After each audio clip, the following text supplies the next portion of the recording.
तुम्हाला माहितीये, या 5 जणींमुळे नाटकात आणि चित्रपटात स्त्रियांचा प्रवेश सोपा झाला.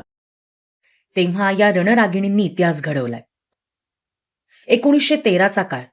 पुरुषांच्या साम्राज्यात दुर्गाबाई कामत यांनी पहिलं पाऊल टाकलं आणि समाजाचा बहिष्कार पत्करून नटी ही ओळख स्वीकारली. आपल्याच आईच्या पावलावर पाऊल ठेवून कमलाबाईंनी लहान असतानाच चित्रपटात काम करायला सुरुवात केली. सुसंस्कृत समाजात स्त्री कलावंतांना जे सन्मानाचं स्थान मिळायला लागलं, त्याचं सगळं श्रेय हे हिराबाई बडोदेकर यांचंच. तर ज्योत्स्ना भोळेंनी सुशिक्षित स्त्रियांना रंगभूमीचा रस्ता दाखवला आणि स्त्रियांसाठी नाटकातला प्रवेश अजूनच सोपा झाला. जयमाला शिलेदारांनी अखेरच्या श्वासापर्यंत संगीत नाटकाचं वैभव जपलं. आज रंगभूमीवर ज्या अभिनेत्री मुक्तपणे वावरतायत, त्याचा पाया या 5 स्त्रियांनी रचलाय. त्यांच्या धैर्याला मानाचा मुजरा.